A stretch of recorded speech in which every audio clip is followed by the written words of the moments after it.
esta daqui, a 9882, do processo e julgamento da arguição de descumprimento de preceito fundamental nos termos do artigo 1º, aliás, do parágrafo 1º do artigo 102 da Constituição Federal. Tá? Bom, então o estudo será sobre a ação de arguição de descumprimento de preceito fundamental, regulamentada por essa lei, por força de previsão constitucional no artigo 102, parágrafo 1º, onde esse artigo só faz fundamental prevista nesta Constituição será ajuizada junto ao Supremo Tribunal Federal na forma da lei. Ou seja, a única coisa que o Constituinte indicou, ao deixar na Constituição expressa essa previsão, foi de que estava criando um instrumento processual de controle de constitucionalidade concentrado. Por quê? Porque a própria Constituição, nesse parágrafo 1º, já diz que esta ação de arguição de descumprimento do preceito fundamental, aí nós temos a espécie de tutela jurisdicional, ou temos a espécie de demanda, não é isso? E indicando que esta demanda, essa espécie de tutela jurisdicional, é ajuizada no Supremo Tribunal Federal. Como dá uma competência ao Supremo Tribunal Federal, então nós temos aí uma concentração do órgão jurisdicional julgador, que é um único, o Supremo Tribunal Federal, porém remeteu tudo o que diz respeito à regulamentação da matéria para o legislador ordinário, que veio a cumprir esse papel somente em 99, né? Através da Lei 9882. Muito bem. Agora, vamos cuidar aqui já de trabalhar o texto legal.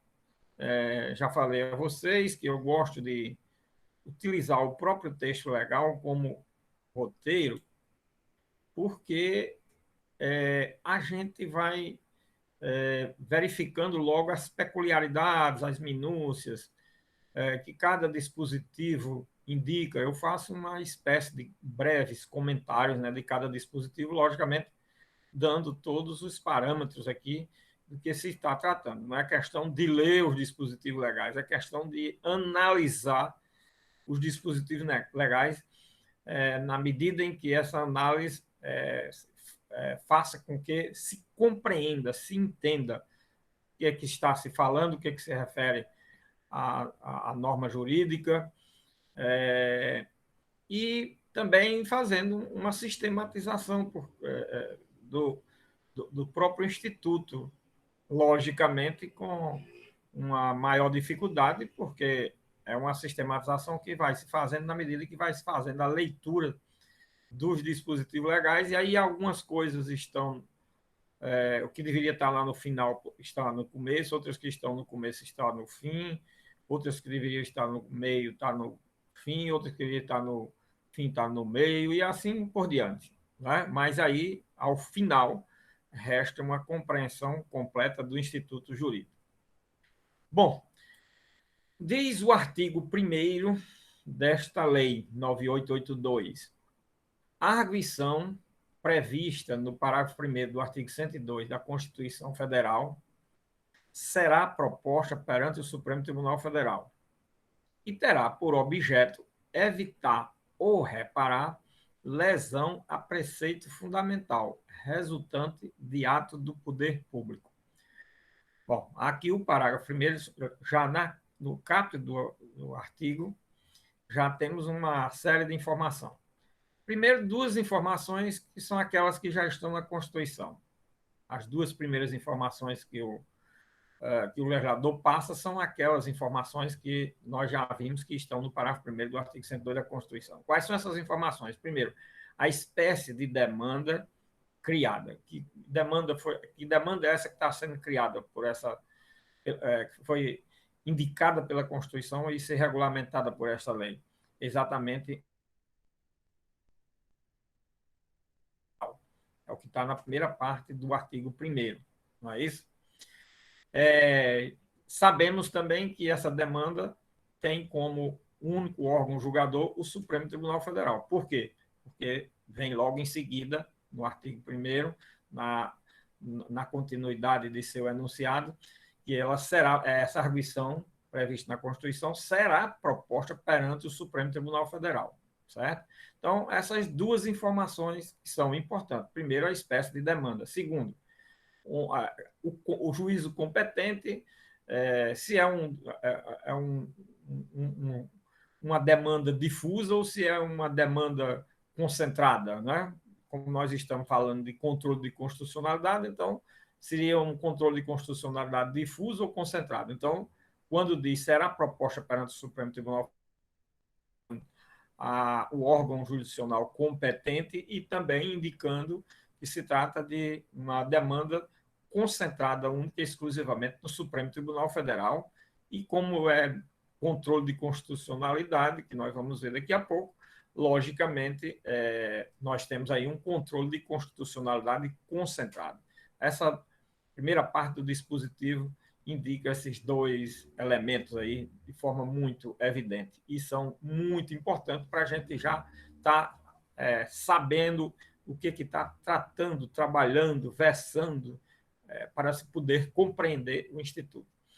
E aí vem uma das partes mais importantes desta, como de toda e qualquer ação, que é a definição ou a indicação de seu objeto. Né? E terá por objeto, o legislador disse expressamente, e terá por objeto, o que é o objeto desta demanda? Evitar ou reparar lesão a preceito fundamental. Evitar ou reparar lesão a preceito fundamental. E aí vem, minha gente, a grande análise que deve se fazer a respeito desse objeto, porque, em princípio, ele está posto de forma muito sintética, não é isso? E aí vem, lógico, que a pergunta, o que é preceito fundamental? Evitar ou reparar a lesão, evitar ou reparar a lesão é uma coisa que já se conhece, né? Já se sabe bem. Aqui é mais ou menos uma repetição do que está no artigo 5º, inciso 35 da Constituição Federal, princípio da inafastabilidade da atividade jurisdicional, não é? É uma ideia aqui.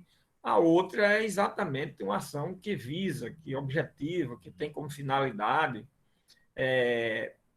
evitar, impedir, inviabilizar, reparar, se for o caso, uma lesão a um preceito fundamental.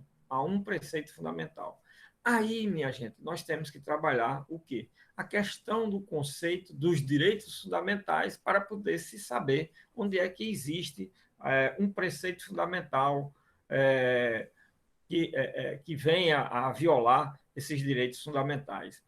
Agora, quando é que há essa violação a esse preceito fundamental? Quando resulta também, aqui tem um detalhe importante, só se configurará violação a um preceito fundamental, a um direito fundamental, para efeito desta demanda,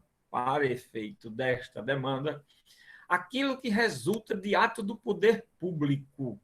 Quer dizer, nas relações de direito privado não pode existir, por mais violação que haja ou violência que venha a ocorrer a um direito fundamental de alguém, quando praticado por particulares, não é esse o remédio jurídico não é este o instrumento processual adequado para se buscar é, inibir a reparação, fazer cessar, evitar a violação, aliás, ao direito fundamental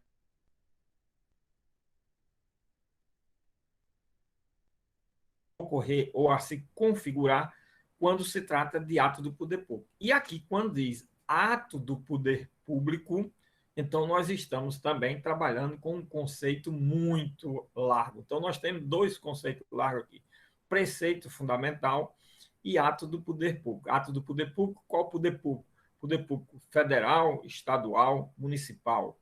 Poderes legislativo, executivo, judiciário. Entra todas as espécies de poderes, de todas as espécies de instâncias administrativas, jurisdicionais ou legislativas, tá certo? Então, aqui o abuso pode resultar, a violação, a lesão pode resultar de uma decisão judicial, de uma decisão administrativa, de uma lei, de um ato normativo e assim por diante.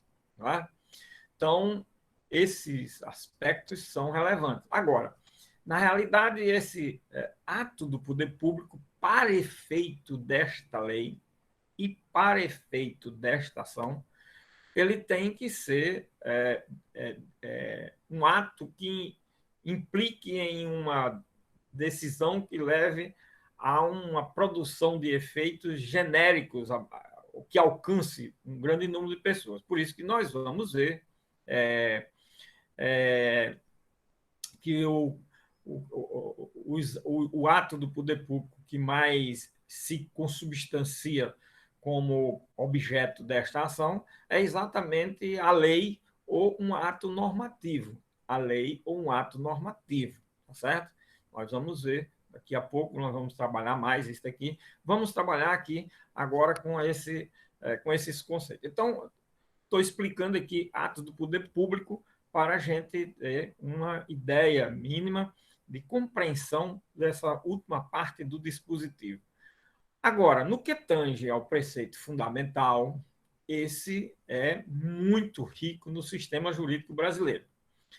Como é que eu sei, professor, o que é a violação a um preceito fundamental e que eu possa utilizar, ou alguns dos legitimados dessa ação possam utilizar esse instrumento processual para evitar ou reparar essa lesão a esse preceito fundamental? Como eu já falei, nós temos que trabalhar aqui com os direitos fundamentais. E aí, um primeiro caminho que a gente poderia buscar seria exatamente uma análise do texto constitucional. E se nós colocarmos o texto constitucional em análise, nós vamos ver, né, que o texto constitucional, logo, ele no início da Constituição, nós temos um capítulo dos mais importantes da Constituição, não é isso? Referente aos direitos, aos princípios fundamentais, não é isso? E os direitos e garantias fundamentais. Os princípios fundamentais, que vai do artigo 1º ao artigo 4º, e dos direitos e garantias, é o título 1, né, da Constituição, dos princípios fundamentais. Depois nós temos o título 2, dos direitos e garantias fundamentais. Então, nós já temos aí um bom indicativo, né? Vem uma outra pergunta, já que vocês não fazem as perguntas, eu mesmo vou formulando as perguntas, vou tendo dúvida por vocês, eu explico a vocês, eu tiro a dúvida de vocês, mas tudo por imaginação, né? Vocês ficam aí tudo de câmara fechada, sem se falar, sem se manifestar.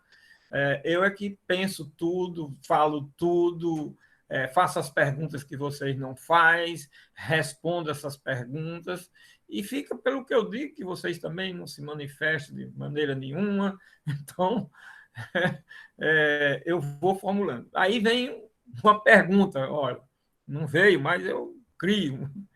Professor, mas os direitos fundamentais estariam esgotados somente com essa análise dos artigos primeiro ao 17º, que é onde termina por 16, 17, por aí, assim, onde encerra a questão do capítulo referente aos direitos e garantias fundamentais, aí se esgota na Constituição? Não, esse é o detalhe, né?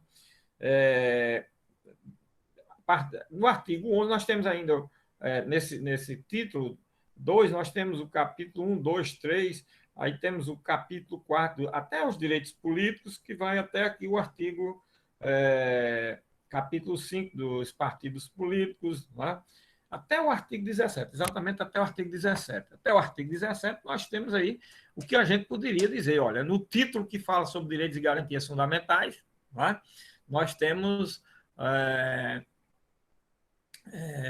pelo menos 12 artigos, com mais 13 artigos, com mais 4 artigos, do artigo 1º ao 4º, 17 artigos aí, que nós poderíamos extrair daqui já um bom acervo de direitos fundamentais. Mas, aí eu respondo aqui a questão, não se esgotam nesses artigos os direitos fundamentais previstos na Constituição Federal. A Constituição Federal é pródiga até o seu final em prever hipóteses de direitos fundamentais. Aqui só para enumerar algumas situações, tá certo? Então, por exemplo, o direito ao ensino, à educação, o direito os direitos indígenas se inclui sempre na questão dos direitos fundamentais, a questão de raça, a questão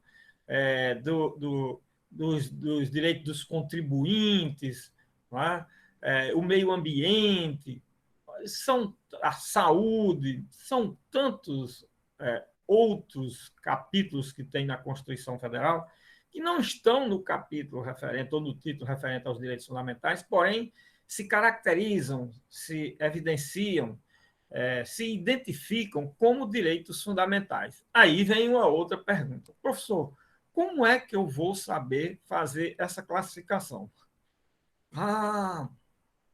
Olha como é importante a história das classificações. Aí você vai ter que ir para a doutrina. Olha, o doutrinador é o cientista do direito. Não é? É aquele que trabalha dentro da terminologia da ciência do direito, da dogmática jurídica que nós estamos estudando, não é? A ciência do direito, a dogmática jurídica, é o que trabalha a questão dos conceitos, as classificações, as caracterizações, identificações, natureza jurídica dos institutos. É na doutrina, é doutrinando, é na ciência do direito, é na dogmática jurídica que nós vamos buscar, certo? Então, temos que trabalhar aí. Aí eu faço o que aqui? Meu papel não é analisar mais uma vez e vou sempre repetir e vou repetir sempre. O processo se presta a ser um instrumento cujo objeto desse instrumento é sempre os direitos materiais, ou quase todas as vezes os direitos materiais. Os direitos materiais são todos os ramos do direito material. Eu aqui não posso estar explicando. Eu dou alguns exemplos, menciono algumas situações, apenas para ajudar a vocês a raciocinar. Mas imagine o seguinte, são 5 anos da universidade. Nesses 5 anos, talvez, se fosse pegar todo o volume de matéria, num ano vocês viriam todos os processos. 4 anos seria de direito material. E o professor de processo teria que, para cada espécie de processo, por exemplo, o professor de processo do trabalho teria que dar todo o direito do trabalho material para mostrar o objeto do processo do direito do trabalho. O professor de processo civil individual teria que dar todos os direitos e garantias individuais do direito material. E eu teria que dar aqui, como processo coletivo, todos os direitos e interesses coletivos existentes na ordem jurídica brasileira. Então, eu teria que dar todo o direito material de meio ambiente, do consumidor, e vai por aí afora, do idoso, da criança, do adolescente, e vai por aí afora. Imagina. Claro, a gente que é professor de processo, a gente só indica, olha, no processo, o objeto como um todo, no processo como um todo, o objeto é o direito material. Aí, qual é o direito material desta ação? O direito fundamental. E aí nós vamos buscar justificativa para essa ação quando um preceito, uma lei, um ato normativo violar esse direito fundamental. Aí nós estamos diante de um preceito. Quando é que nós estamos diante de um preceito? Exatamente quando nós estamos diante de um ato. E aí pode ser traduzido pela lei ou ato normativo. Eu já falei para vocês o que é ato normativo. São sempre decisões de colegiados ou instrumentos de regulamentação, como decretos, portarias, atos, provimentos, o que é mais? Sei lá, um bocado de coisa aí. Esses são o quê? São atos normativos. Né? Por quê? Porque eles regulamentam, ou uma decisão administrativa colegiada que regulamenta, cria ou disciplina um determinado direito que vai se estender a diversas pessoas. Quando um tribunal de justiça, por exemplo, trata de uma matéria que diz respeito ao direito dos servidores, é, é, ou dos magistrados, então vai se dirigir aquela regulamentação da matéria a todos os servidores, olha, que estão vinculados àquele tribunal, a todos os juízes que estão vinculados àquele tribunal, que estão dentro da circunscrição daquele tribunal, do âmbito de sua competência jurisdicional, que também define a sua competência que seria administrativa, que se conhece mais por circunscrição no campo administrativo. Não é? Pois bem, o outro ato mais conhecido e referido pela própria lei é a lei.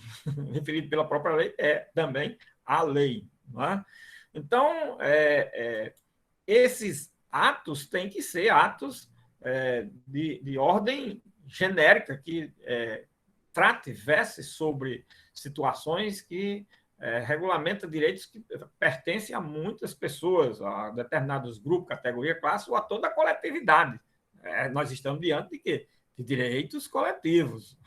Nós estamos diante de direitos coletivos. Aí nós vamos para aquela ideia, tá certo? Então, olha, para se encontrar, identificar os direitos fundamentais e os preceitos fundamentais, nós temos que ir para a doutrina. Aqui eu ainda dou uma outra ajuda. Vou citar aqui 3 obras a respeito de direitos fundamentais. Só 3 como exemplo. Vocês, meu Deus do céu, devem ver aí, já deve ter estudado direito constitucional, deve ter estudado direitos fundamentais, pelo menos ter ouvido falar, sei lá. E, logicamente, deve ter sido citado, sei lá, várias obras sobre o assunto. Né? Vou citar aqui 3 para ficar. Uma para prestigiar o nosso conterrâneo, professor da nossa universidade, hoje não, ele realmente hoje é professor definitivo na Universidade Federal de Pernambuco. Né? E é Edilson Nobre, nosso atual presidente do Tribunal Regional Federal da Quinta Região, né? Que tem um livrozinho sobre direitos fundamentais. Então, lá já é um bom indicativo para se ter uma ideia de conceito, de como classifica os direitos fundamentais. Outra obra é uma de Gilmar Mendes e outro autor, que eu não me recordo agora, Direitos Fundamentais na Constituição, uma coisa assim, esse é um livro bem alentado, né? Bem volumoso, né? E também que trata dos direitos fundamentais. Outro é um autor do Rio Grande do Sul, eu esqueci toda a vida o nome dele, como se fosse Scala, Scalete, não sei o que lá, Scalete. Igor, acho que é Igor, né? Scalete, que é do Rio Grande do Sul. Ele tem, inclusive, uma coluna no Conjur, e Scarlett é um nome que tem a pronúncia mais ou menos assim. E esse autor, ele inclusive talvez um dos maiores especialistas só no estudo e análise de direitos fundamentais, certo? Ele tem livro, escreve artigo, tudo ele escreve trabalhando sempre a ideia, a concepção de direitos fundamentais. Igor, Iago e uma coisa assim, Scarlett.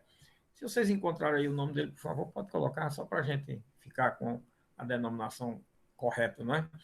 Então, ele também tem um livro bem volumoso, Direitos Fundamentais. Não é? Então, estou citando aí esses três apenas de exemplo para vocês terem uma ideia onde é que vai buscar. Lá nessas obras, é lá na doutrina, que a gente vai buscar a compreensão dos direitos fundamentais. Se você já entende e sabe identificar um direito fundamental, aí você já pode fazer a leitura da Constituição e você mesmo vai encontrando. Né? Professor, eu tenho domínio total dessa matéria. Eu sei caracterizar um direito fundamental em qualquer dispositivo.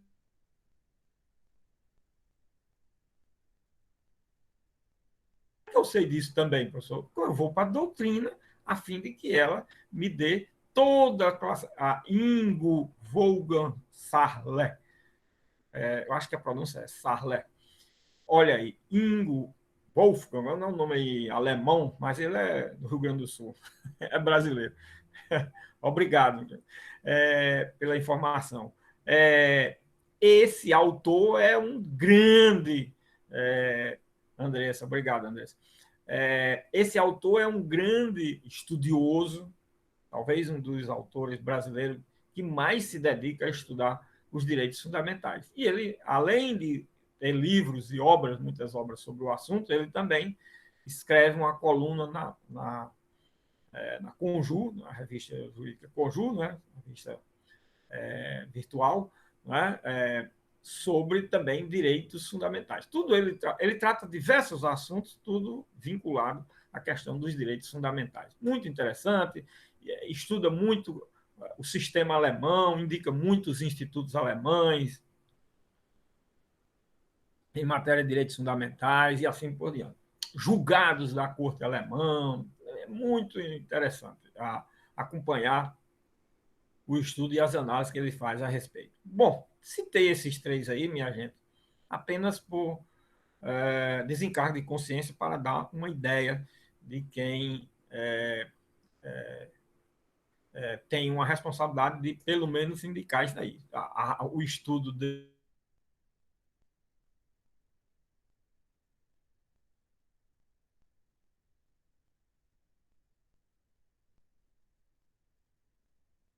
você. Eita, nossa senhora, chegou. Voltou aqui, caiu, mas acho que caiu aí a, o sinal, mas parece que voltou, né? Tá ok? Vocês estão escutando direitinho? Ok, então vamos lá. Então, são esses indicativos que eu faço a respeito de como você vai entender o que é um direito ou um preceito fundamental, para poder você ter uma ideia do objeto que trata essa lei. Como é objeto, sempre vai ser na parte do direito material. E o estudo dos direitos fundamentais é de direito material, certo? Ele pode ser protegido e protegível através desta ação e através de qualquer outro processo, mas qualquer um desses processos, eles são instrumentos que têm como objeto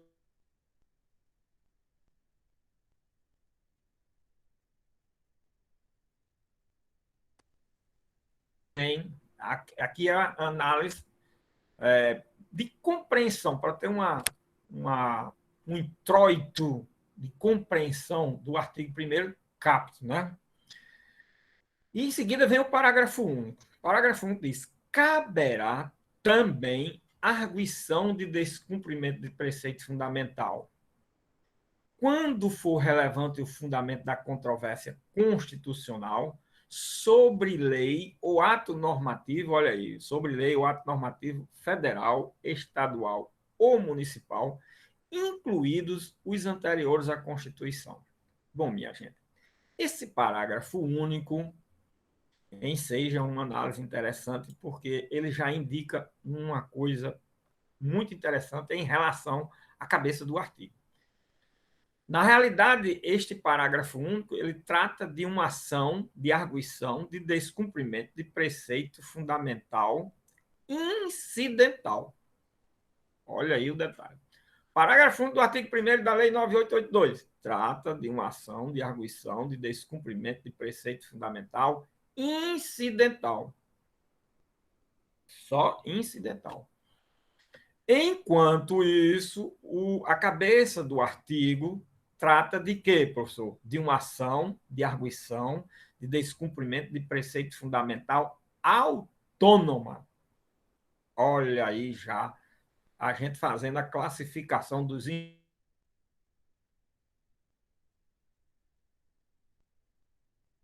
de que trata de quê? De uma ação de arguição de descumprimento de preceito fundamental autônoma. E o parágrafo único desse artigo, professor, trata de uma ação de arguição de descumprimento de preceito fundamental incidental. Olha aí.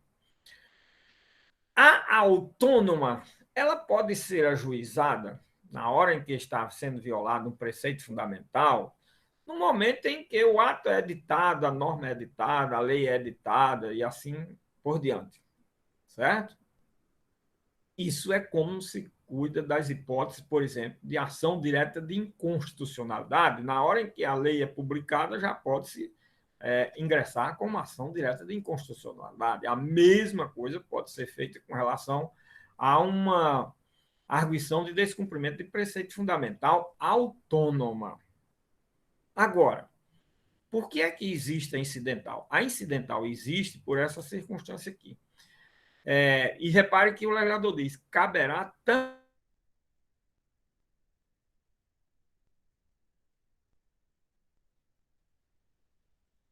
a mesma espécie de instrumento processual quando for relevante o fundamento da controvérsia constitucional sobre a lei ou ato normativo federal, estadual ou municipal, incluídos os anteriores à Constituição. Aí você diz: bom, é incidental por quê? É incidental porque você tem que comprovar essa circunstância aí que está nesse inciso 1 do parágrafo 1. Qual é a circunstância, professor? A circunstância de existir uma controvérsia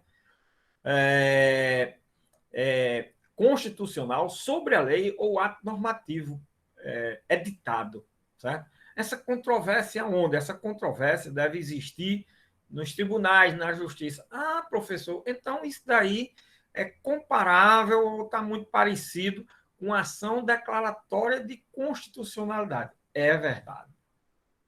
A ação declaratória de constitucionalidade nós já vimos. Ela só pode ser ajuizada se passar a existir alguma controvérsia sobre a validade do ato, da lei ou do ato normativo nos tribunais. Nos tribunais aí eu incluo nos juízes ou tribunais. Pronto. Aqui também, no caso de ação de arguição de descumprimento de preceito fundamental, certo? O que é que se exige nessa segunda hipótese? Que haja uma controvérsia sobre aquele assunto, sobre aquele ato.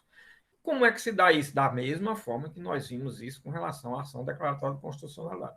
É preciso que esteja tramitando na Justiça Estadual, Federal, do Trabalho, Eleitoral, onde for, em juízo de primeiro grau, nos tribunais, demandas que digam respeito a esse ato que está se imputando violador de um preceito fundamental, de um direito fundamental, certo?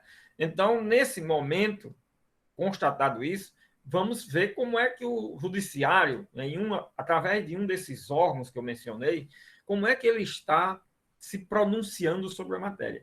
E ele está considerando, vamos dizer assim, ele está considerando constitucional esse ato. Só que quem está sofrendo as consequências da validade desse ato está dizendo e está trabalhando com a ideia de que ele é violador de um preceito fundamental. Mas os juízes e tribunais estão se pronunciando no sentido de validade deste ato, desta lei ou de ato normativo. Bom, nesta hipótese, se eu tenho condições de comprovar isso, levo prova de que já existiu uma, duas, três, cinco, 10, não sei quantas ações ajuizadas, e que a justiça vem se pronunciando através de seus órgãos das mais variadas instâncias, sem ser o Supremo ainda, de forma a dar validade a esse ato, e ele é violador de um preceito fundamental, de um direito fundamental, então é importante que um dos legitimados, que nós vamos ver aqui, desta ação de arguição desse cumprimento de preceito fundamental, ingresse em juízo com uma ação dessa, e por isso é que ela vai ser incidental, porque ela é um incidente que o Supremo, incidentalmente, o Supremo vai resolver essa matéria, a fim de que possa dar solução a todos os processos que já foram ajuizados ou que venham a ser ajuizados no curso dessa demanda da ação de arguição do cumprimento do preceito fundamental, para que se tenha um posicionamento só, no sentido positivo ou negativo, a fim de que não haja, primeiro, divergência de aplicação, segundo, não está havendo divergência porque todo mundo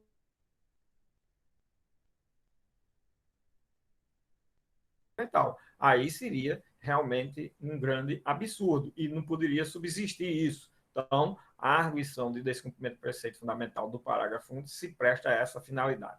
Aí você diz assim, mas professor, isso daí poderia ser conseguido através de uma das duas ações que nós vimos de direta de inconstitucionalidade e declaratória de constitucionalidade. Aí, por que utilizar essa? Aí nós temos as seguintes situações aqui para a gente trabalhar. Primeiro, essa incidental, vejam, só pode ser ajuizada se houver a controvérsia.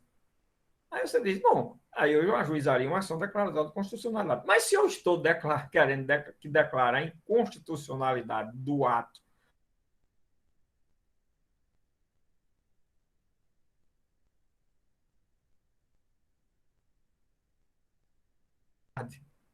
né? Agora, numa arguição de inconstitucionalidade, numa arguição de descumprimento de preceito fundamental, eu vou pedir é, a declaração de inconstitucionalidade. Não é?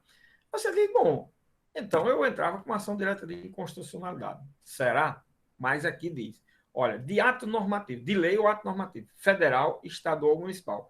Federal e estadual, eu até que poderia entrar com uma ação no Supremo Tribunal Federal.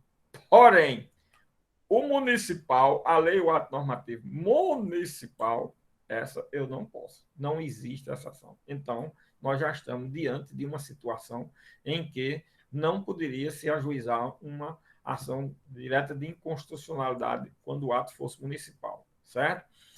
E, primeiro, nós temos que estar também aí diante da violação a um preceito fundamental. Repare que a violação ao preceito fundamental é a primeira coisa. Nós vamos ver, inclusive, nos requisitos da petição inicial, que é a primeira coisa que tem que se comprovar.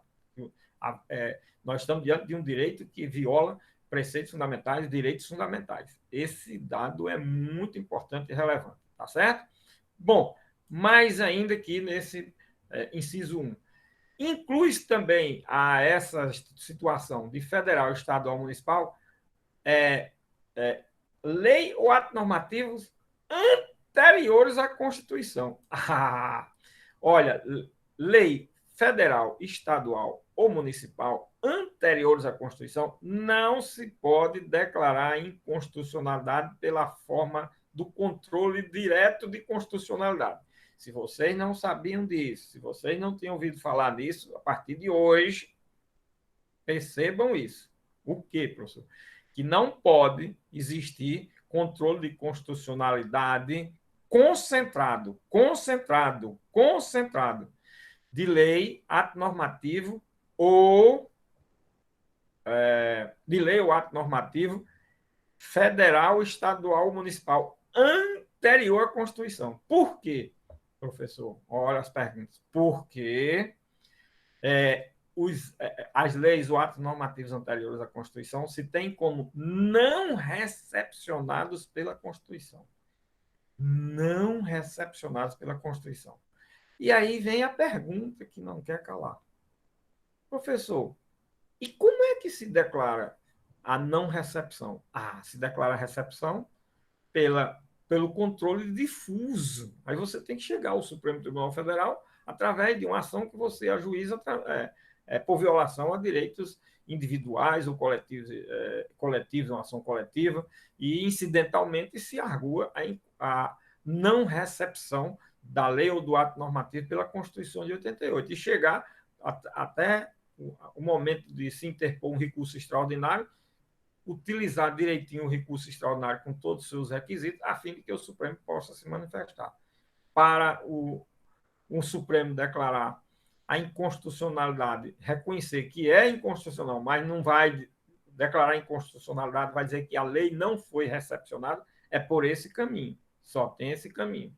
Não há o controle de constitucionalidade concentrado para declarar a inconstitucionalidade de uma lei, o ato normativo federal, estadual ou municipal. Então, repara aí,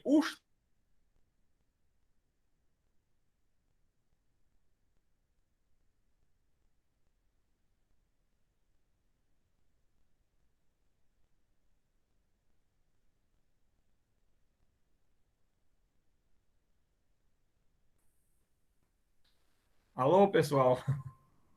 Saí de novo, caiu de novo. Voltei, estou sendo escutado. Voltou? Ok. Então, como eu estava dizendo, só pode ser utilizado para declarar inconstitucionalidade concentrada de uma lei anterior à Constituição, seja ela federal, estadual ou municipal, através da ação de arguição de descumprimento do preceito fundamental. Ou seja, somente nas hipóteses em que a invalidade desta lei ou desse ato normativo se tiver compreendido como um direito, uma violação a um direito fundamental.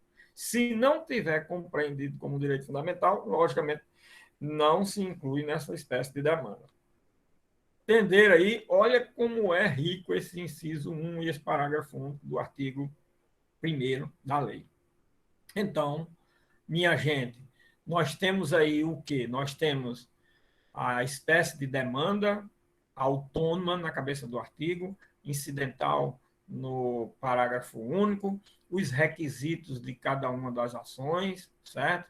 Bem específicos, para poder se configurar a possibilidade de ser uma ação dessa natureza.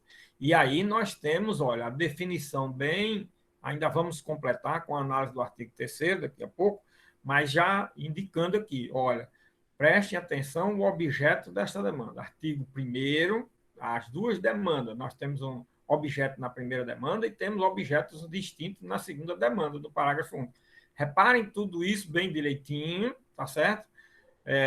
Porque isso vai ser objeto da próxima prova, da próxima avaliação. Não deixem de acompanhar esse raciocínio. Não é?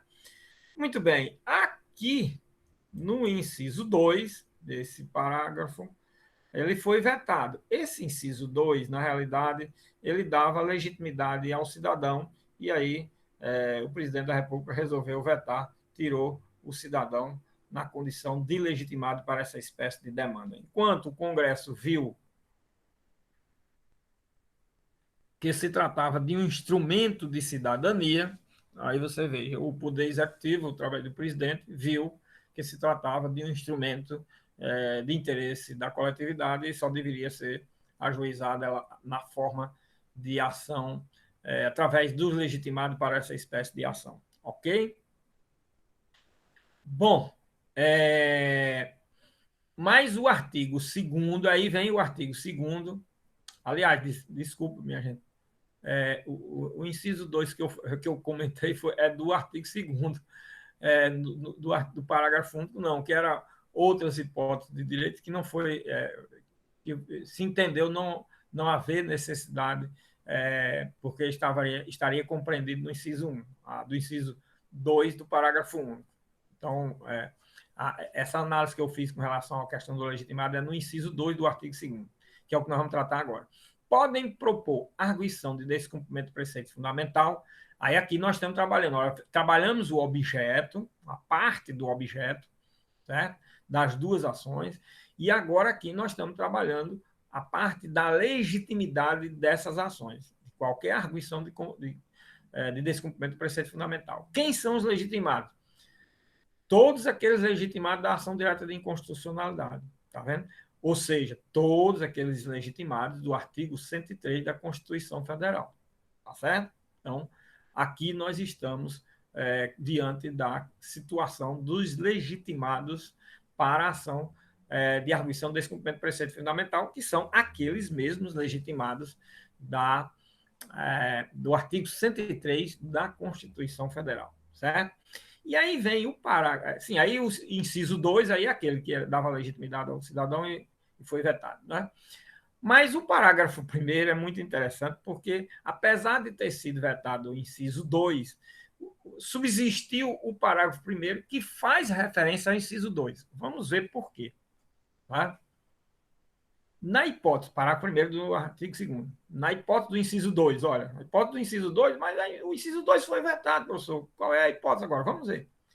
Faculta-se ao interessado, mediante representação, solicitar a fundamental ao Procurador-Geral da República, que, examinando os fundamentos jurídicos do pedido, decidirá do cabimento do seu ingresso em juízo. Olha que interessante. Por que é que subsistiu o parágrafo 1º, embora ele faça referência ao inciso 2, que foi vetado? É pelo seguinte: se o inciso 2 não tivesse sido vetado, o cidadão teria dois caminhos, certo? Duas possibilidades. Quais seriam? Primeira, poderia ingressar com a ação, como autor da ação. Não, mas eu não vou ingressar com uma ação dessa, muito complexa, eu vou ter que ter, eu não tenho condições financeiras, não vou ter como custear isso, tenho como ajuizar uma ação dessa. Então, o legislador, no parágrafo 1º, deu o quê? Deu condições dele fazer uma opção. Então, tá certo, se você não quiser ajuizar a ação, é facultado ao interessado, certo? Faculta-se ao interessado, mediante representação, fazer uma representação ao Procurador-Geral da República para que ele ingresse com a ação de arguição de descumprimento de preceito fundamental. Basta que ele examine os fundamentos jurídicos do pedido e aí ele decide do cabimento do seu ingresso em juízo ou não. Aí o que aconteceu? Como o inciso foi vetado, o que ficou? Não ficou uma duplicidade de possibilidades para o cidadão. Ficou um único caminho. Lógico que a redação do dispositivo não é a faculdade, não é porque ele deva ingressar, ele pode também ingressar com uma ação. A faculdade agora é pelo querer dele.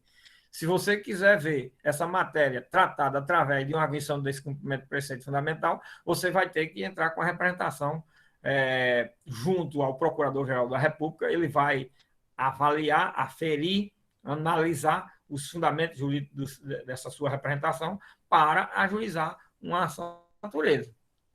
Antes era o quê? Bom, eu poderia fazer isso também, mas eu poderia ajuizar. Agora, não, só posso fazer isso, não posso mais ajuizar a ação. Então, o parágrafo ficou tendo sentido por essa circunstância. Parágrafo 1º do artigo 2º, ok? Muito bem, aí nós estamos trabalhando e trabalhamos aí com a questão relativa aos sujeitos e aos legitimados da ação de arguição de descumprimento de preceito fundamental. Aqui nós vamos agora para o artigo 3º. O artigo 3º ele volta a trabalhar com a questão da dos requisitos da petição inicial, a petição inicial deverá conter. Aí aqui nós temos os requisitos, aí os requisitos da petição inicial só são esses, professor? Não. Os requisitos da petição inicial são aqueles do artigo 319 do Código de Processo Civil. Combinado com o artigo 3º desta lei 9882. E o que é que essa lei interfere ou dialoga com o artigo 319 do Código de Processo Civil? No que diz respeito ao objeto desta demanda. Como o objeto desta demanda é bem específico, bem peculiar, próprio, então o legislador aqui fez questão de trabalhar na questão dos requisitos da petição inicial aquilo que diz respeito ao objeto desta demanda. Esse aqui é o detalhe importante.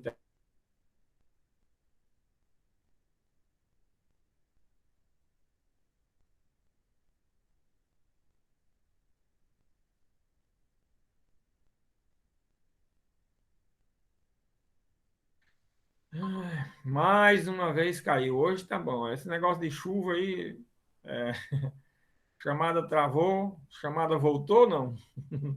Travou, mas voltou?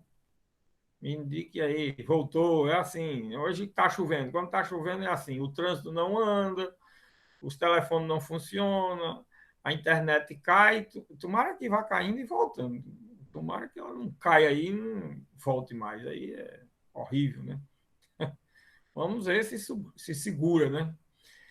Vamos lá. Então, vamos lá. Então, aqui prestem atenção quais são os requisitos da petição inicial no que diz respeito ao objeto. E aí, continuando o assunto objeto dessa espécie de demanda que deve ser trabalhado. Primeiro, olha, já falei quase todos, olha que coisa interessante. Na petição inicial deverá conter a indicação do preceito fundamental que se considera violado. A primeira coisa que deve se trabalhar de forma muito esclarecedora, identificadora, caracterizadora da violação a um preceito fundamental. O que eu já havia falado. Estou aqui apenas agora reforçando e ressaltando o que já havia dito. O segundo, indicação do ato questionado. Qual ato foi praticado? É uma lei, um ato normativo, a indicação do ato questionado. Está vendo? A lei ou ato normativo, que já falamos também. Terceiro, a prova da violação do preceito fundamental. No que o que é que está sendo violado nessa norma, nessa lei, em termos de preceito fundamental? Logicamente, eu tenho que fazer a análise da norma editada, da lei, em relação ao direito que ela trata e se esse direito está dentro dos direitos fundamentais e que ela está violando esse direito fundamental. Eu vou ter que fazer toda aquela análise hermenêutica, né? Toda aquela análise de compreensão do instituto jurídico, certo? De interpretação para poder demonstrar esse requisito da petição inicial. Ok, minha gente? E o quarto, o pedido com suas especificações. Claro, não é o pedido com suas especificações.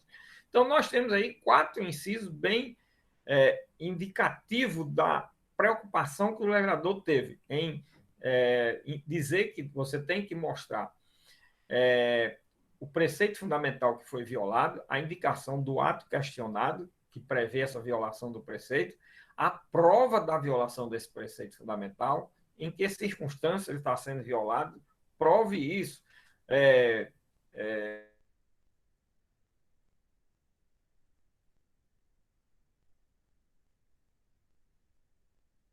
Que alguém está sofrendo para dizer que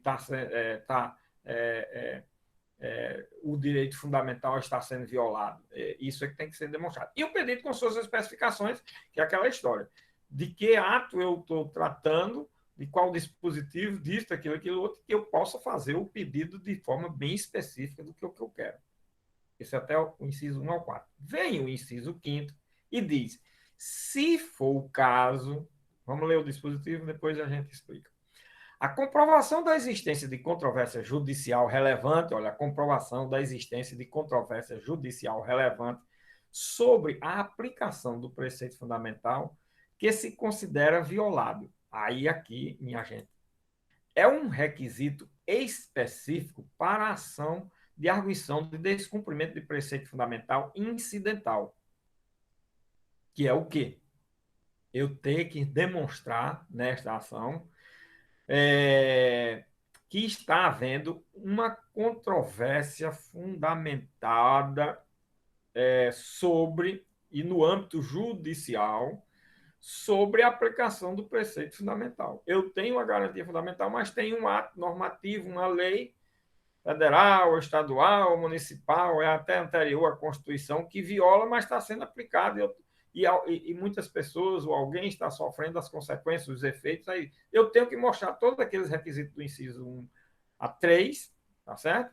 E mais trazer essa prova agora. Olha, já foi ajuizada 1, 2, 3, 5, 10 ações, está aqui, estou trazendo. E as decisões têm sido nesse sentido. As decisões têm sido em sentido contrário ao preceito fundamental assegurado ao cidadão, a isso, aquilo, aos titulares desse direito. Você indica também aí quem são os titulares desse direito. E aí, logicamente, vai ser analisada à luz dessas circunstâncias. E isso é o que justifica a tal da ação de arguição de descumprimento do preceito fundamental de forma incidental. Certo? De forma incidental. Então, é por isso que o legislador começa dizendo: se for o caso, porque se for uma ação de arguição de descumprimento do preceito fundamental incidental, esse se for o caso significa isso, minha gente. Se for a hipótese de uma ação de arguição de descumprimento de preceito fundamental incidental, certo? Aí eu terei que comprovar o quê? Eu terei que comprovar aqui o que o legislador diz expressamente: a existência de controvérsia judicial relevante sobre a aplicação do preceito fundamental que se considera violado. O que é essa violação? A controvérsia judicial é que os juízes estão decidindo de forma a deixar de aplicar o preceito, mas aplicando norma, ato normativo ou lei que viola esse preceito, esse direito fundamental. Vejam como é interessante esse aspecto para que não se tenha dúvida a respeito da compreensão e análise e requisitos que deve conter a petição inicial de uma dessas duas ações que vieram a ser ajuizadas. Tá certo? Bom, minha gente, com esse artigo terceiro e seus incisos, a gente completa o estudo sobre o objeto desse instrumento processual. E aí, vejam o seguinte: a prova, na próxima prova, como vai ter a questão relativa, e eu venho explicando em cada um desses instrumentos, relativa a dizer quais são os instrumentos de controle de constitucionalidade concentrada existentes no sistema jurídico brasileiro e seus objetos. Aí, ou seja, a ação direta de inconstitucionalidade, você vai analisar o objeto que está lá na lei. Aí, a ação declaratória de constitucionalidade, você vai analisar o objeto que está lá na lei. A ação direta de inconstitucionalidade por ato omissivo, você vai analisar o objeto que está lá na lei. A arguição de descumprimento de preceitos fundamentais, você vai analisar o objeto que está aqui na lei. Eu estou indicando, apontando, mostrando, explicando, sistematizando, caracterizando, tudo, detalhando, tudo, tudo, tudo. É uma questão de agora. Lógico, quem estiver ouvindo isso pela primeira vez, não sei, alguns pode ser que trabalhem em algum canto e já ouviu falar muito nesses assuntos. Pode ser que tenha alguém que assista TV Justiça, o julgamento do Supremo, já ouviu falar muito desse instituto, podia até não compreender todo, mas agora está começando a compreender, né? Melhor sistematizar e, com certeza, fazer inserir na mente o conhecimento de forma mais precisa, objetiva, e abrindo ideias sobre o assunto. É assim que é o estudo nos conduz e nos leva a quê? A trabalhar, a raciocinar de forma mais consentânea com a realidade das coisas. Muito bem. Então, a primeira parte da questão é essa. E da representação de inconstitucionalidade por ato interventivo, que é a própria lei, é o ato que é, é, venha a intervir a União nos Estados. É a própria lei, o ato de intervenção nos Estados. Essa daí é o que tem um objeto mais fácil, é um único objeto. Também é um único legitimado. Mas eu não vou pedir na prova nada de legitimidade, viu, minha gente? Nem de legitimação. Não quero que fale sobre esse assunto.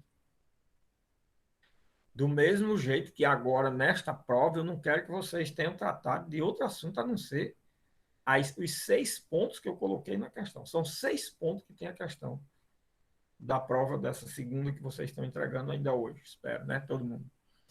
Pois bem, são 6 pontos. Tudo diz respeito ao objeto quanto à pretensão e ao objeto quanto a resultado. Não pergunto nada de competência, não pergunto nada de legitimidade. Questão de legitimidade, eu pedi na primeira prova. Na primeira prova eram vocês, cada legitimidade que vocês falassem, poderiam trabalhar alguma coisa sobre elas, porque eu falei das legitimidades, tudinho justificando as legitimidades, porque existia cada uma delas. Trabalhei todas elas. Se vocês não fizeram, e não fizeram, né, todos completos, aí passou a vez. Eu não estou perguntando mais nada de legitimidade. Então, não me venham, pelo amor de Deus, com dizer que esta ação tem como legitimada, a ação tal, os legitimados. Não, não. O legitimado do artigo 103 eu já pedi, expliquei cada uma da legitimidade do artigo 103, justifiquei porque houve aquele rol de legitimidade, fiz tudo isso. Isso foi para ser posto na primeira prova, certo? Então, não estou perguntando nada de legitimidade, não vou perguntar nada, já estou avisando, não vou perguntar nada de legitimidade, como eu não perguntei para essa questão, nessas questões que eu fiz para a segunda prova. Tá certo? Cada prova tem seu objeto próprio. Tá certo? Do mesmo jeito que cada ação aqui e nessas que vocês estudaram também tem seu objeto próprio, nas provas também é assim. Tudo tem seu objeto próprio. Tudo tem que ser identificado através de um objeto. Não é? É assim, minha gente. O conhecimento se dá por esses caminhos também. Não é? Talvez essencialmente por esses caminhos, certo?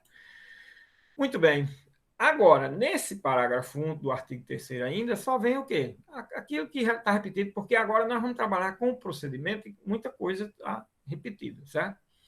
A petição inicial acompanhada de instrumento de mandato, se for o caso, será apresentada em 2 vias. Já vimos isso nas ações anteriores, aqui repete. A petição inicial, aí no artigo 4º, a petição inicial será indeferida liminarmente pelo relator, caso que pode acontecer também nas outras ações, nós já vimos e mostramos as situações. Aqui, quando não for o caso de arguição de descumprimento do preceito fundamental, quando faltar algum dos requisitos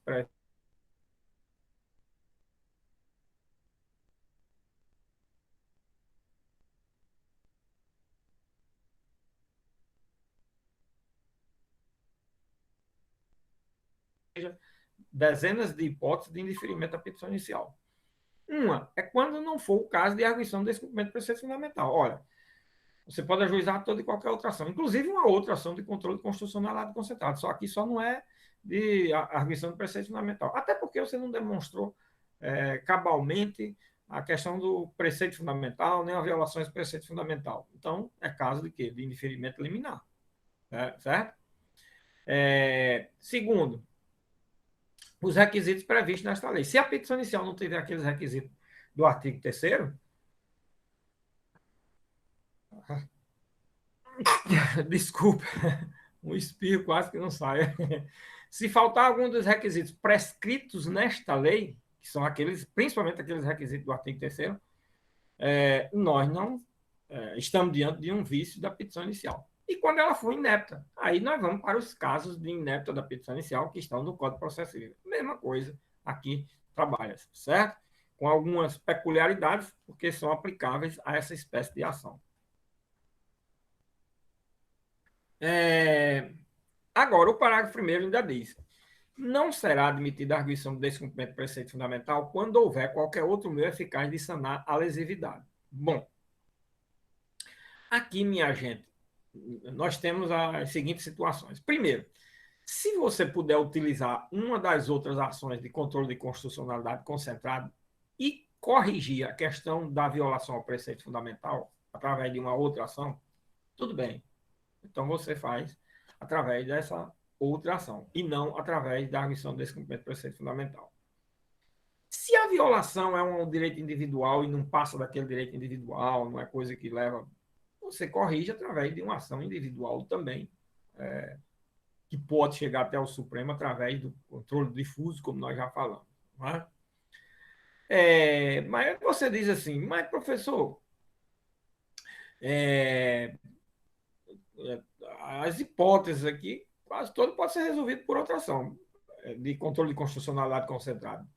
Ou a declaratória, ou a direta de inconstitucionalidade por ato comissivo, porque aqui o ato existe, não é por ato omissivo. Mas então, por essas duas, poderia. Não, não pode. Muitas das vezes você está diante de uma situação que você não está pedindo a declaração de constitucionalidade, você está pedindo a declaração de inconstitucionalidade. Então, você não poderia ajuizar a declaratória de constitucionalidade.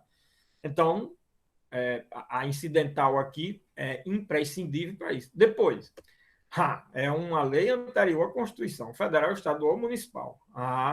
Olha, então, só através de uma arguição desse cumprimento do preceito fundamental, porque através de outra forma de controle, não. Terceiro, é uma lei municipal. Jamais eu poderia também através de uma outra ação. Então, só essas hipóteses aí já seriam suficientes para justificar a criação e a existência da arguição de descumprimento de preceito fundamental, certo? Mas, no momento em que se deparar com qualquer situação em que não é possível mais resolver através de uma das outras ações e demonstrando que a violação é um preceito fundamental, então nós estamos com a possibilidade de corrigir o vício através desta espécie de ação, tá certo? E no parágrafo segundo diz que da decisão de deferimento da petição inicial caberá agravo no prazo de 5 dias. Também já falamos que natureza de agravo, tudo sobre esse agravo, já na lei anterior a mesma coisa, ok?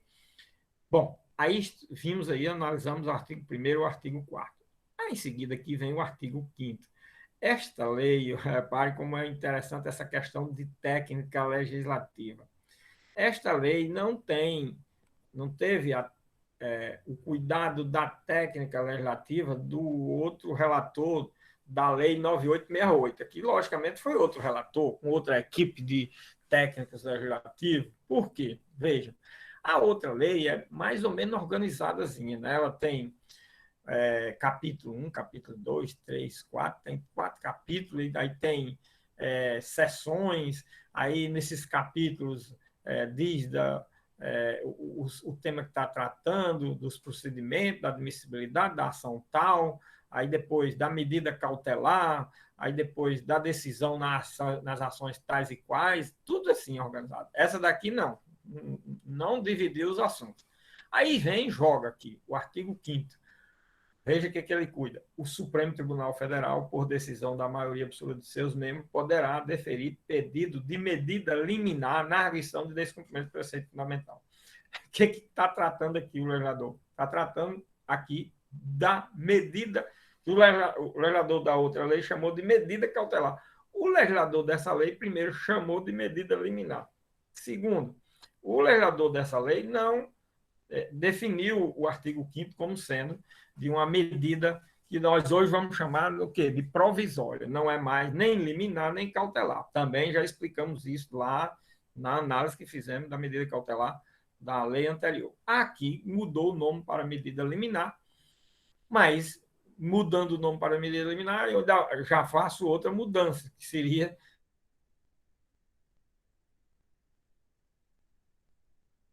hoje a linguagem mais adequada, mais atualizada, seria de tutela provisória. Né?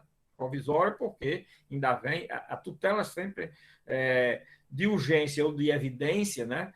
elas são consideradas como provisórias porque elas vão subsistir enquanto não há o julgamento definitivo. Provisória por isso. Quando há o julgamento definitivo, elas se subsumem a esse julgamento e, consequentemente, deixam de existir. E aí, o que passa a existir é o julgamento e o resultado e os efeitos do julgamento definitivo. Ok? É por isso que é chamado provisória também. Né? E eu chamo sempre de provisória. Aqui é sempre a provisória de o quê? De qual espécie? Da provisória de urgência. Né? Já falei na outra lei, aqui é a mesma coisa. Aqui, o Supremo, por decisão, a maioria absoluta de seus membros. Então, olha aqui.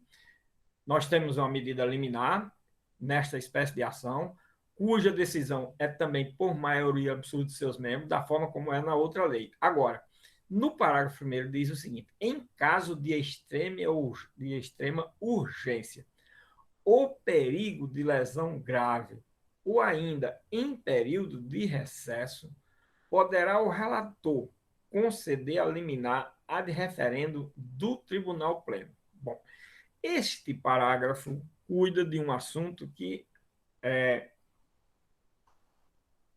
nem tudo que cuida aqui está lá na outra lei. Na outra lei, diz o seguinte: que em caso de extrema urgência para lesão grave, vamos admitir esses requisitos, o que pode é, no período de recesso, né, principalmente na ação direta de inconstitucionalidade, o presidente decidir a matéria, mas não deu poder ao relator. Nesta lei, está dando poder ao relator. Está dando poder ao presidente, no período de recesso, analisar uma medida liminar numa ação dessa espécie e está dando ao relator. Repare que aqui o legislador trabalhou a hipótese de forma diferente. Por quê, professor? Porque aqui é uma arguição desse cumprimento de preceito fundamental.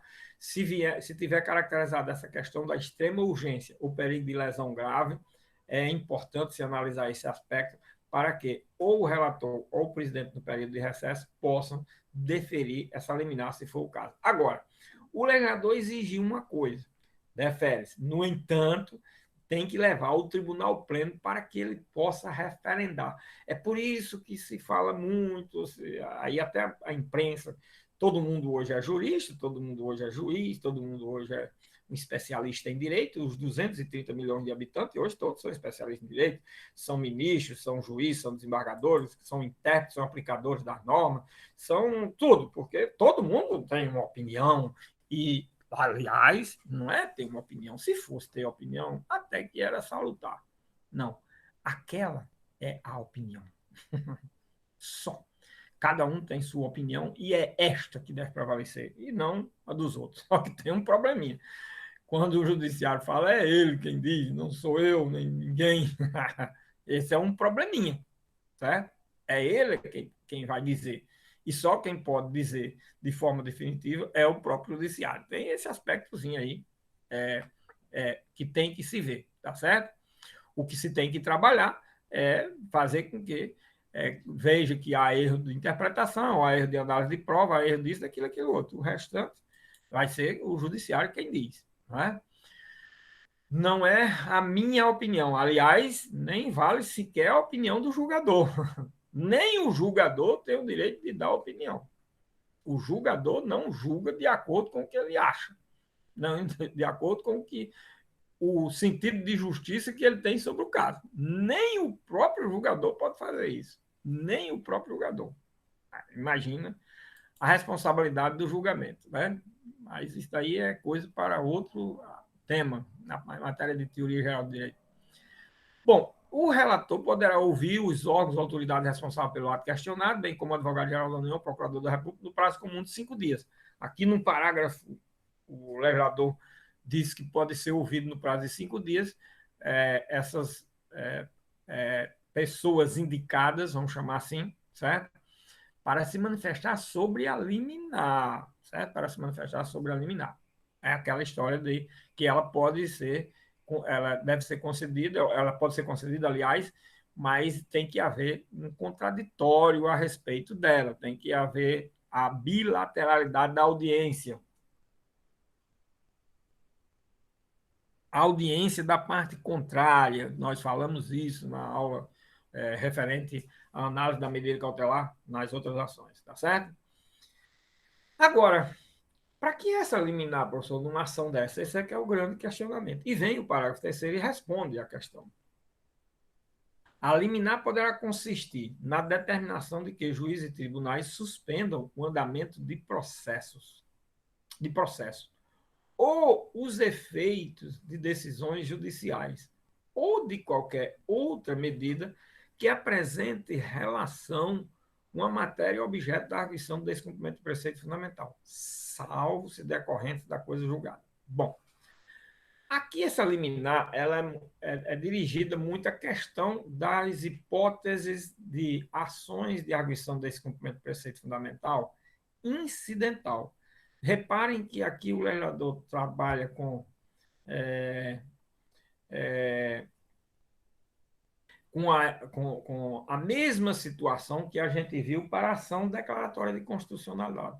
Na ação declaratória de constitucionalidade, para que é eliminar? Para suspender o andamento dos processos que estão provocando controvérsia a respeito da aplicação da norma. Olha aí. Aqui também a mesma coisa.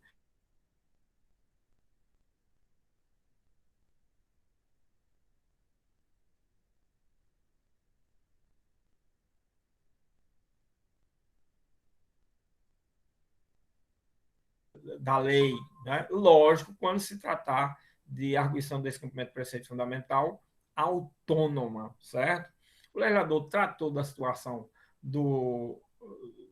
da arguição incidental porque ela é bem peculiar e não deixou expresso, mas ao dizer a liminar poderá consistir na determinação, quer dizer, poderá consistir nessa determinação quando se tratar, aí a leitura deve ser, quando se tratar de arguição de descumprimento de preceito fundamental incidental. Quando for ela autônoma, o que tem que se fazer é suspender o ato ou a lei. É uma das interpretações que eu acho razoável para o caso concreto. Eu deixo aqui as ideias para serem estudadas, avaliadas, lógico, né? Não são posições que eu deixo aqui de forma definitiva. Eu apenas coloco as questões para melhor se chegar a uma interpretação da norma. Aí, no final do dispositivo, diz: salvo se decorrente de coisa julgada. Bom, se algum desses processos que estão em andamento já tiveram seu julgamento definitivo, a coisa julgada, tá certo? Aí, minha gente, essa suspensão dos processos só são daqueles que estão em andamento, dos que já foram concluído que existe uma coisa julgada, não serão alcançados por essa liminar. Aí você diz: bom, professor, e aí num caso desse? Num caso desse, aí, minha gente, tem que ir para uma ação rescisória, que hoje, no novo Código de Processo Civil, eu acho que de forma muito bem disciplinada e de forma muito percussiente nesse disciplinamento da matéria, prevê ações rescisórias em situações de declaração de inconstitucionalidade e de situações dessa natureza aqui. Com um detalhe: o prazo dessa ação rescisória, isso é a parte mais importante, só começa a correr quando há o julgamento dessa ação de controle de constitucionalidade concentrada. Esse ainda é o tema mais importante dentro desse tema geral aí que eu estou falando. Certo? Então, o saldo decorrente de coisa julgada, o prejuízo ainda não é total. Mas fulano teve uma ação julgada nesse sentido, você veja, o Supremo hoje veio e corrigiu essa injustiça, essa violação ao preceito fundamental, mas fulano teve uma ação dessa, foi julgada contra ele agora começa a correr o prazo de 2 anos para ele corrigir esse defeito através de uma ação rescisória. É o que a gente tem na ordem jurídica brasileira. Tá certo? Atualmente, depois do Código de 2016. Muito bem. Então, aí nós encerramos a questão da medida que o legislador aqui chamou de liminar, que eu chamo de tutela de urgência ou tutela provisória, tá certo? E que na outra lei está tratado como medida cautelar. E assim a questão da terminologia, definindo, às vezes, o mesmo instituto jurídico, ou se fazendo compreender com terminologias e expressões diferentes, assuntos ou temas rigorosamente idênticos, tá certo?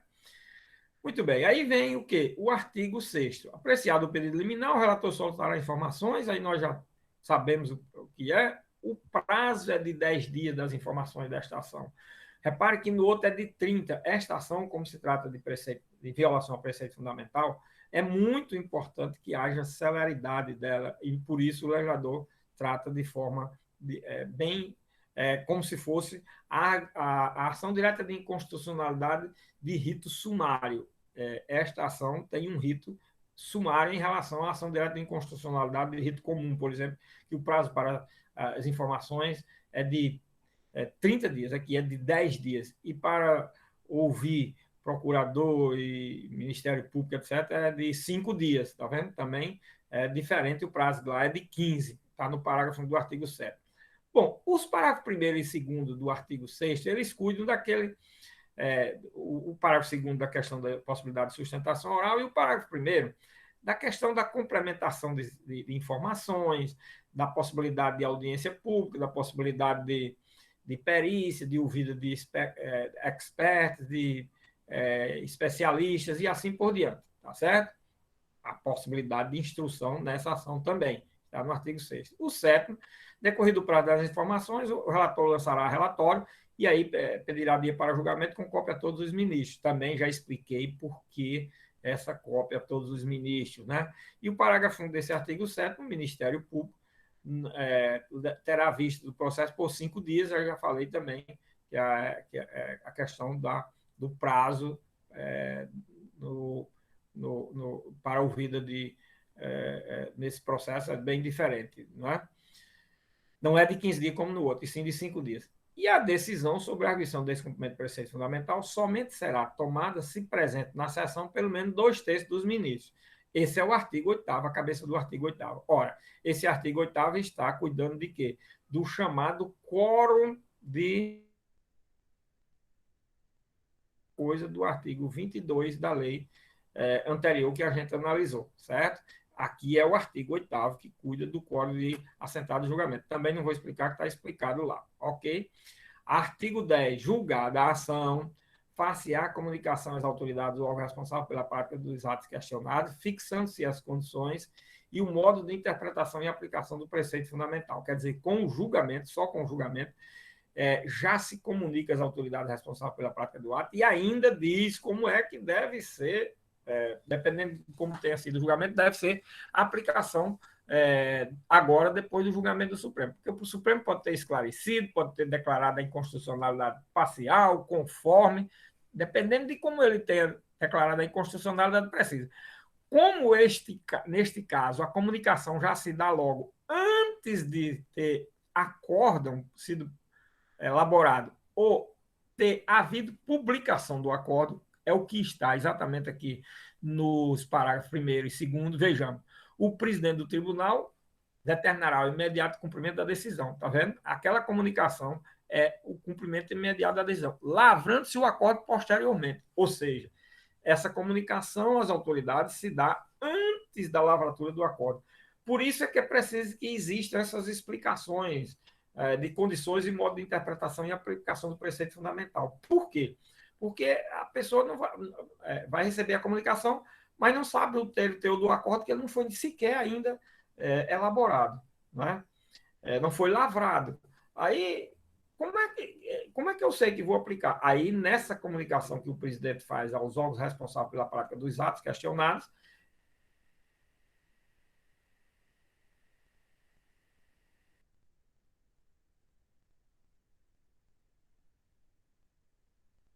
o acórdão é elaborado e depois do acórdão elaborado, lavrado,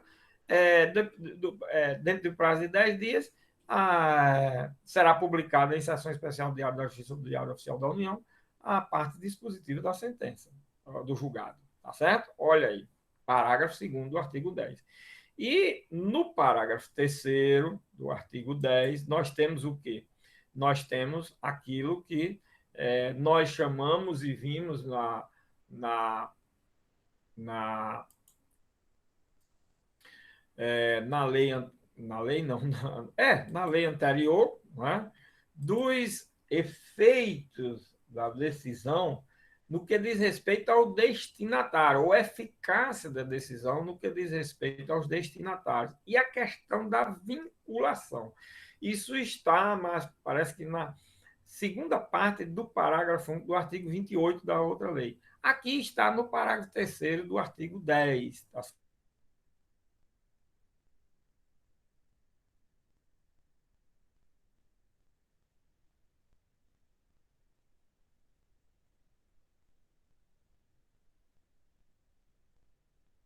Artigo 11, nós temos, ao declarar inconstitucionalidade de lei ou ato normativo, no processo, cadê?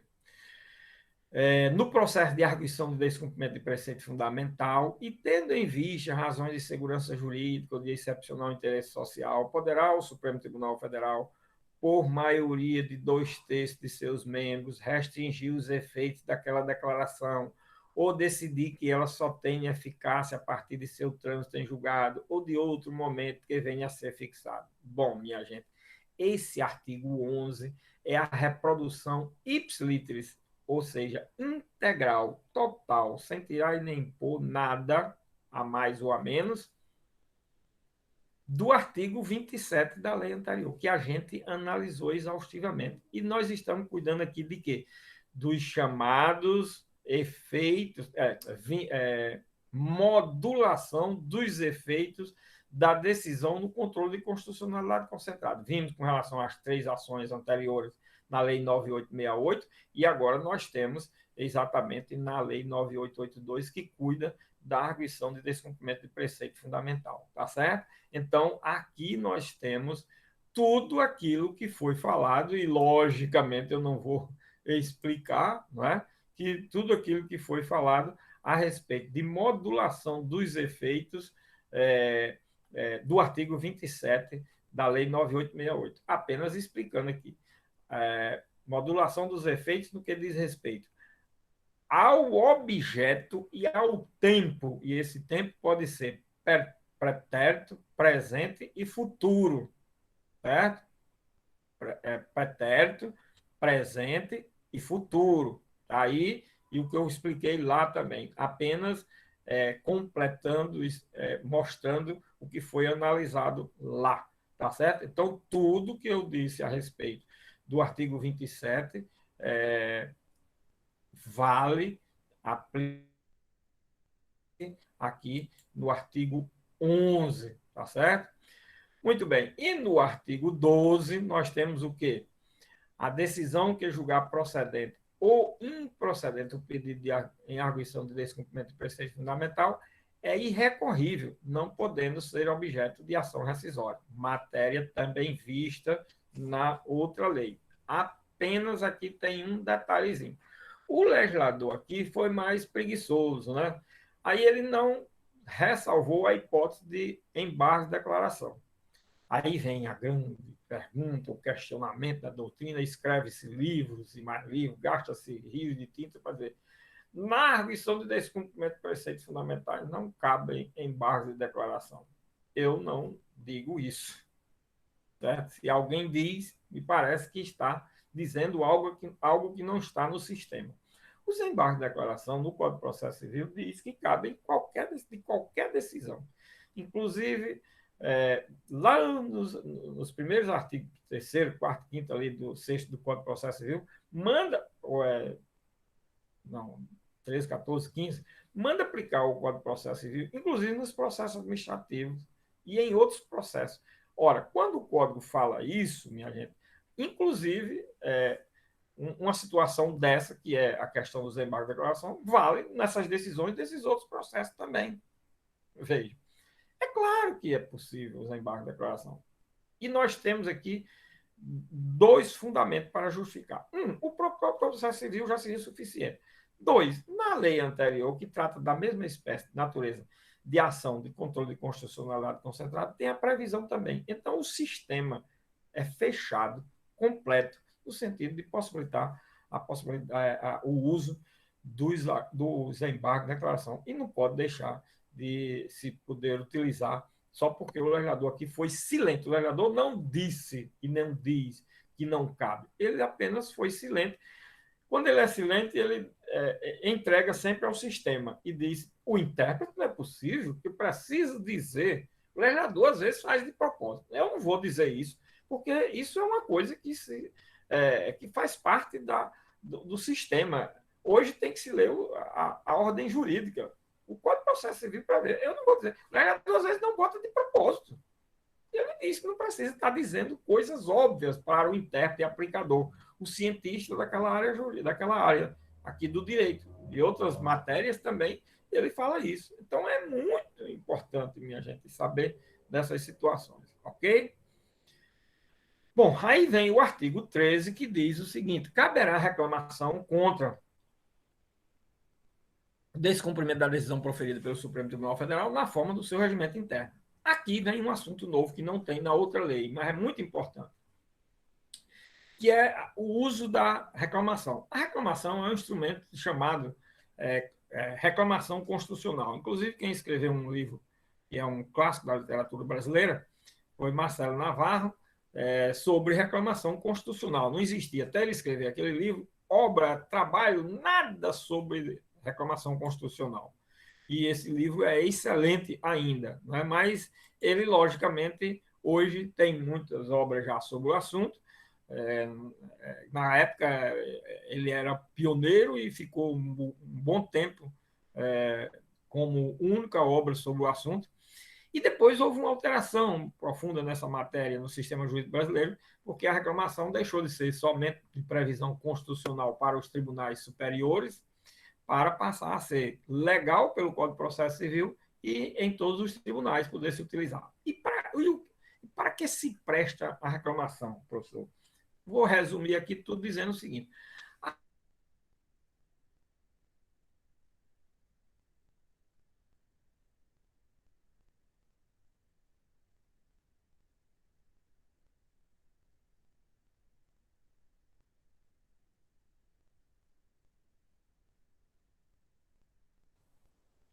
perda de conexão. Ufa, voltou. Olha, foi a peça cobrada na última coisa da OAB. Voltou, tá certo. Estou sendo ouvido. Olha aí, Twitter informou que foi a peça cobrada na última prova da OAB. Tá vendo aí? Olha aí como é interessante. Então, minha gente, ela se presta a dois fins, essa reclamação. Um é fazer preservar a, é, a, a, a competência dos tribunais. Fazer preservar a competência dos tribunais. O outro é tornar efetivas as decisões judiciais dos tribunais. E aqui tem esse segundo papel, esse segundo objetivo, é o que está disciplinado nesse artigo, certo? Que é o artigo 13, né? Que é fazer a reclamação contra o descumprimento da decisão na forma do seu regimento interno, que é tornar efetiva a decisão judicial. Aqui vocês viram que nós temos a questão da decisão ser contra todos, em favor de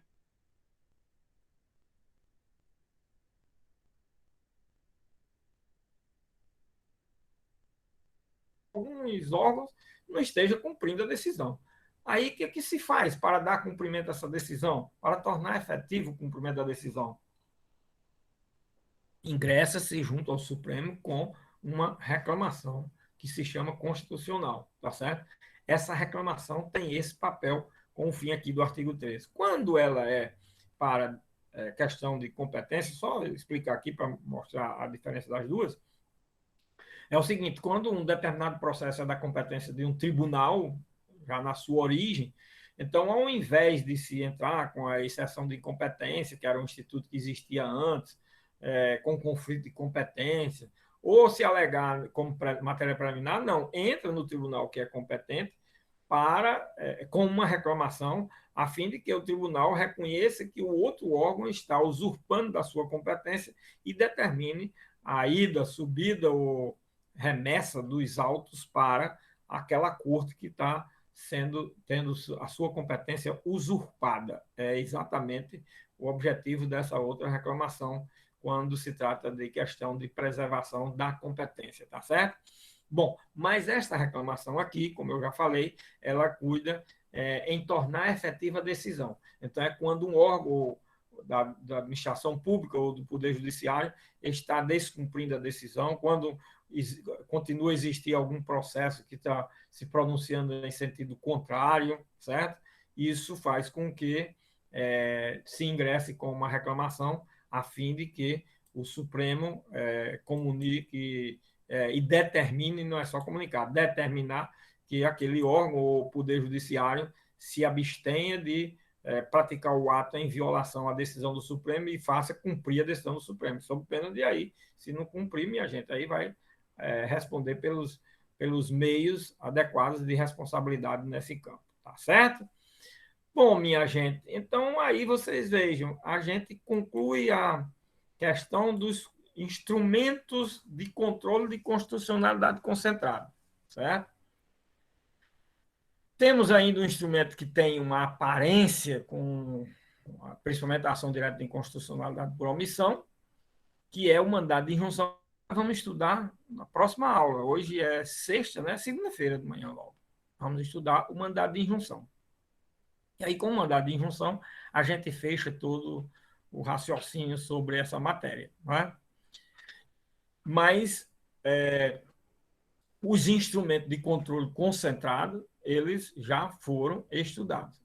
Nós temos ainda o mandado de injunção, temos o mandado de segurança, a lei de anticorrupção das empresas e alguns instrumentos de matéria eleitoral, vou dar só as informações que eu considero como ações coletivas, tendo em vista o objeto e a legitimidade, que são tratados da mesma forma que é tratado no processo coletivo. Por isso que eu incluo como processos coletivos, os processos no campo eleitoral, certo?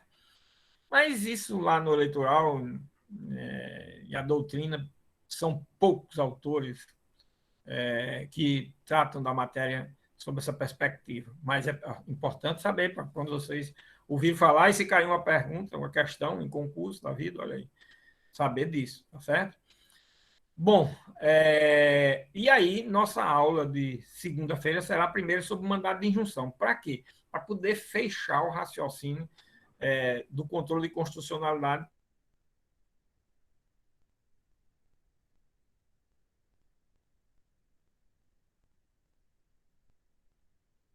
e direitos previstos na Constituição Federal. Ok, minha gente? Espero que vocês tenham entendido, compreendido, né? E se saiam bem, não só na prova de hoje, que se Deus quiser vão sair, bem melhor do que na primeira, e também melhor ainda na próxima, porque agora vocês já estão, espero que tenham entendido qual a minha mensagem no sentido de como é que se deve trabalhar a questão do direito do processo, né? Como é que se deve trabalhar o processo. Repare que eu faço as perguntas todas, encaixando todos os temas o máximo possível dentro da visão que é a matéria que a gente trabalha, né?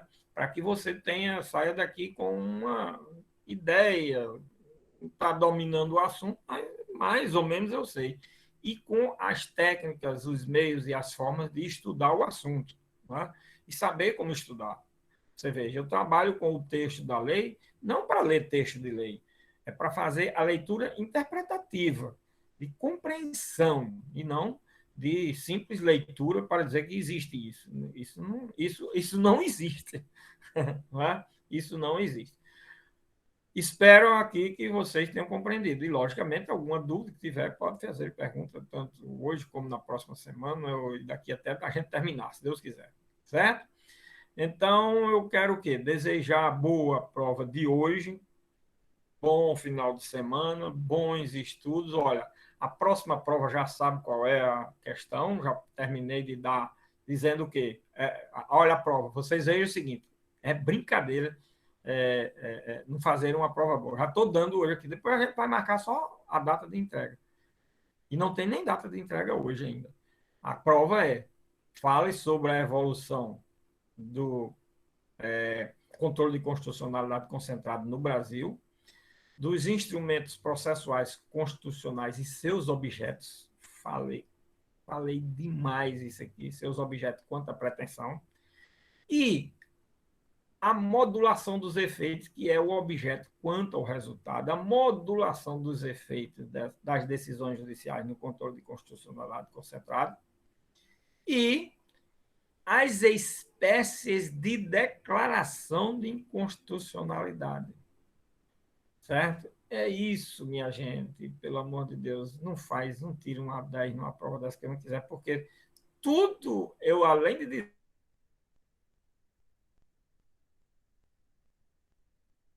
tá gravado como é que é para fazer. É brincadeira. Né? Quer dizer, ninguém tira uma nota excelente porque não quer. Não é porque eu não coloquei, não, é porque não quer.